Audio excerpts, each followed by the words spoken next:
It's that time of year again. The fall time change is less than 2 weeks away. Every year, I start receiving questions about this fall time change in early October, so about a month in advance, because it really gives parents a lot of anxiety.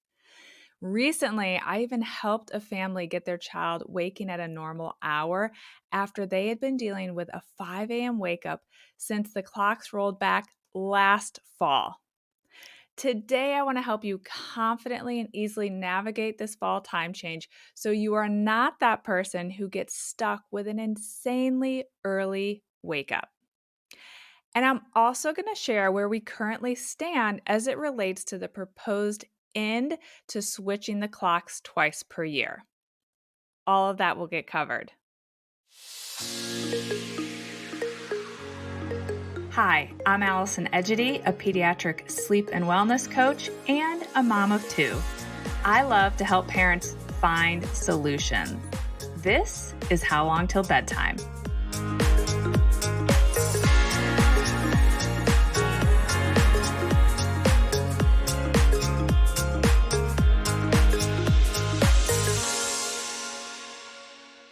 First, I want to dive in on where we stand as it relates to the Sunshine Protection Act.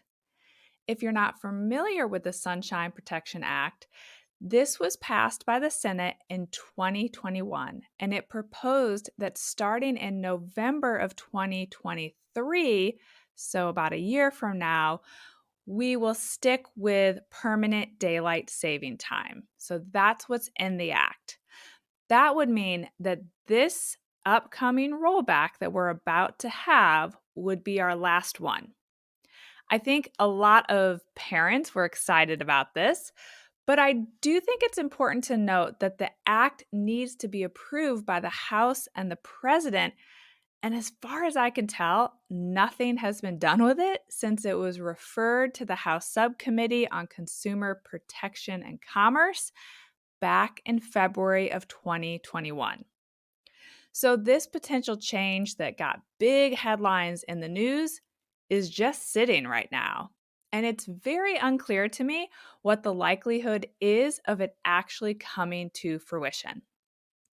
I also want to note that the American Academy of Sleep Medicine has pushed back, and they are recommending that we stick with permanent standard time rather than daylight saving time because standard time is more in line or syncs with our body's more natural rhythm and it syncs with our natural environment.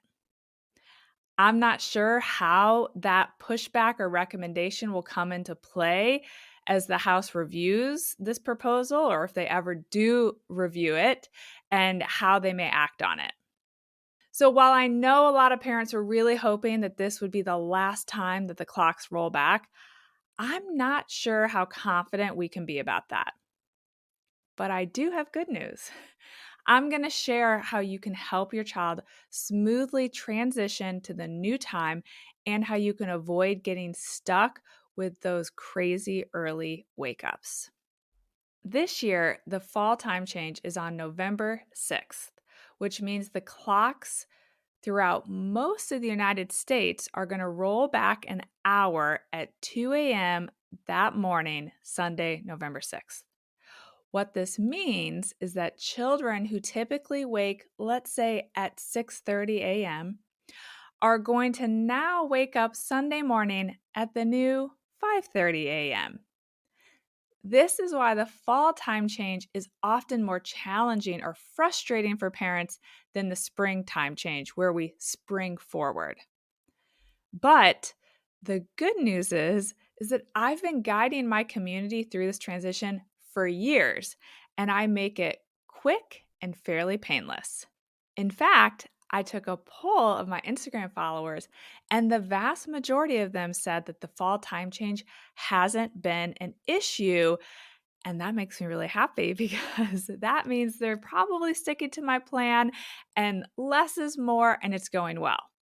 So I look forward to helping you be in that camp this year if you've previously struggled.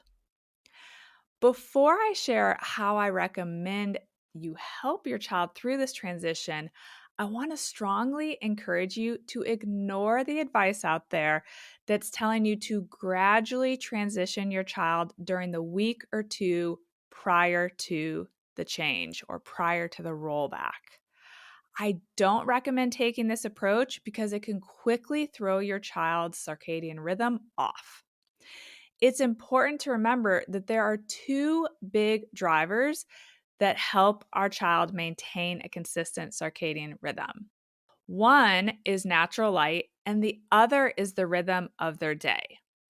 The rhythm would be when they eat the meals, when they go to daycare or school, when they nap, when they get home, when they go to bed, etc.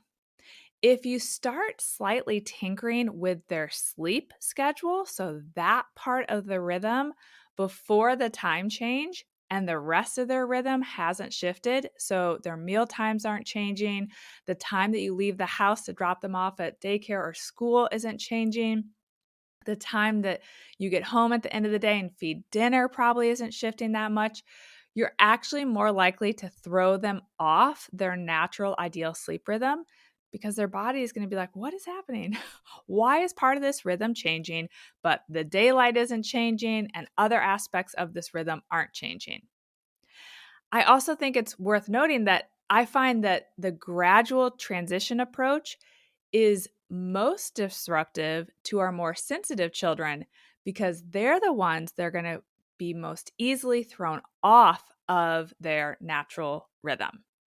This can result in your child's sleep becoming kind of messy, with them getting less than the ideal amount, with the naps shortening, potentially having night wakings or early wakings, or just generally carrying sleep debt into the time change, which is less than ideal and can result in those early morning wakings being even more likely. So, what should you do? I want you to do nothing in advance of November 6th. And then I want you to make some small adjustments on Sunday, November 6th, after the time change has already happened. And I want this whole transition to be behind you in 24 to 48 hours. So, how exactly do I want you to do that? On Saturday night, November 5th, you're going to put your child to bed and put yourself to bed at a normal time. Putting yourself to bed at a normal time is actually a really important piece of this, you guys, to help you not get frustrated. Because I know back in the pre-kids days, we all thought this time change was awesome. You got extra time to sleep.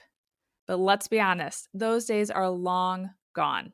So get yourself to sleep at your typical time so that you wake up feeling rested the next day. So everyone goes to bed at their typical time Saturday night. Don't change your clocks before you go to bed. On Sunday morning, everyone's going to wake at their typical wake time. So if your child typically wakes up at 6:30, that's when we're going to wake up. But as we know, the reality is that is actually the new 5:30.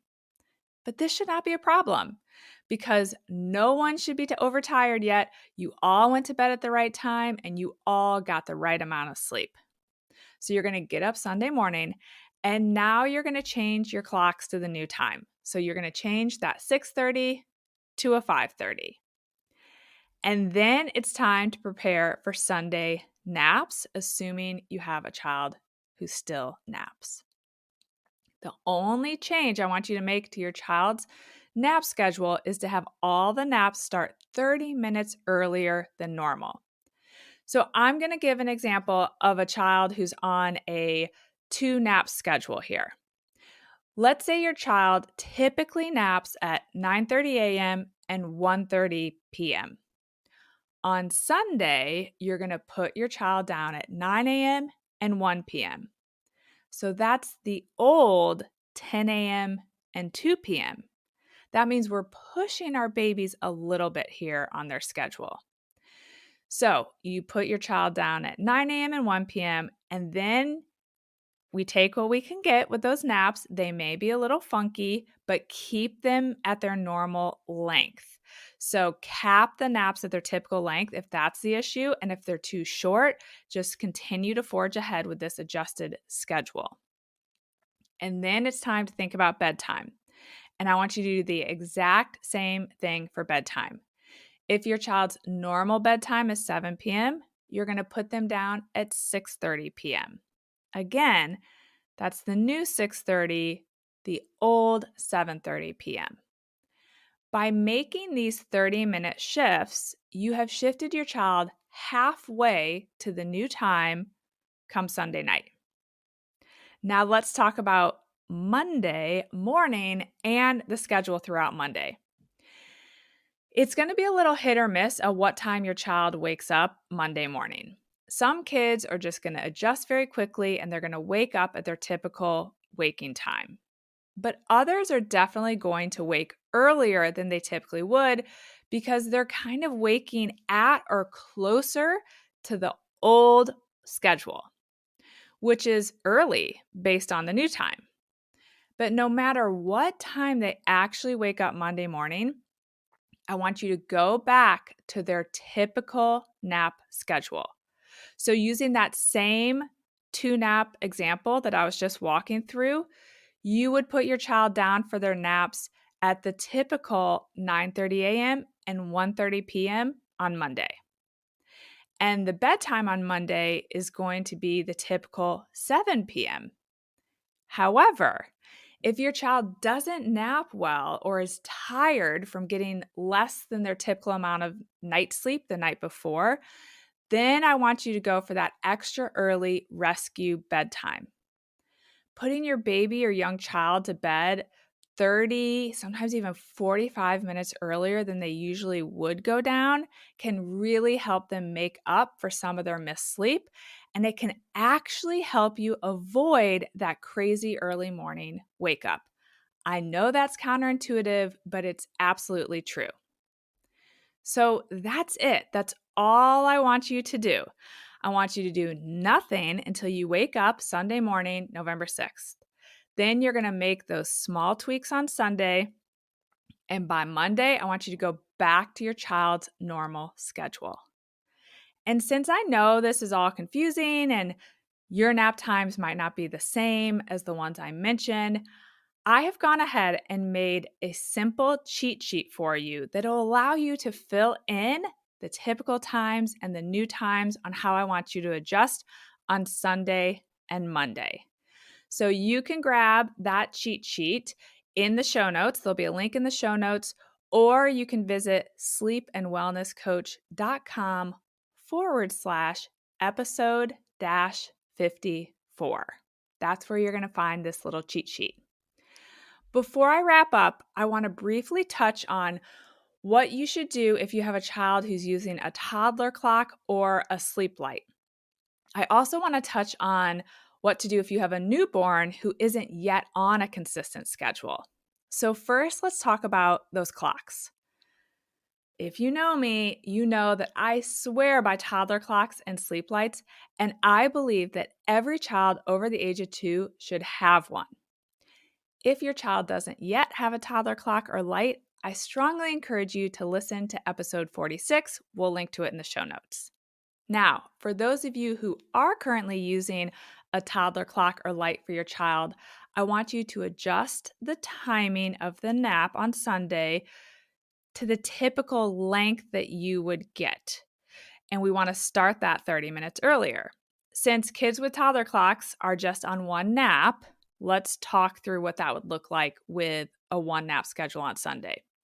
So for example, if their typical nap time would be 12 p.m. to 2 p.m., then you're going to set that nap time on Sunday to be 11:30 a.m.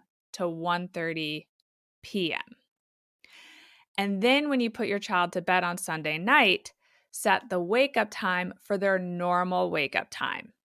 They may wake a bit earlier, but the expectation, listen to episode 46 if you're struggling with the light, the expectation would be that they follow the rule of the light and they don't get out of their bed or leave their room until the normal wake up time. And then on Monday, you're going to shift the timing of the nap to the normal nap time and wake time, and then forge ahead with typical times for bedtime on Monday. Now, for those of you who have a newborn who really isn't on a consistent nap schedule and you're thinking, well, what do I do? Because we don't even have a typical schedule. I want you to try not to worry about this time change too much. The only thing I want you to focus on is trying to shift their bedtime if you have a fairly consistent bedtime window. So try to shift that over the 2-day period. On Sunday, think about shifting that window about 30 minutes. And then come Monday, try to shift the additional 30 minutes. So you're going with the same bedtime window that you were using prior to the time change. If you can shift that bedtime window, then the rest of it is just going to naturally fall into place and get you back to where they were before. It may take a couple days for them to shift, but you're probably going off wake windows at this point, which is fine for this newborn group. So you're just going to continue to do that with the shifted bedtime window and wake time window. All right. Thank you for joining me this week. Please share this episode with a friend who's dreading the upcoming time change. And don't forget to download your free time change cheat sheet at sleepandwellnesscoach.com/episode-54. I hope that you have a really smooth transition and you end up looking back and thinking, gosh, that was no big deal. Come back and join me again here next week. Bye for now. Thank you for listening to How Long Till Bedtime. To learn how we can work together to improve your child's sleep, please visit sleepandwellnesscoach.com.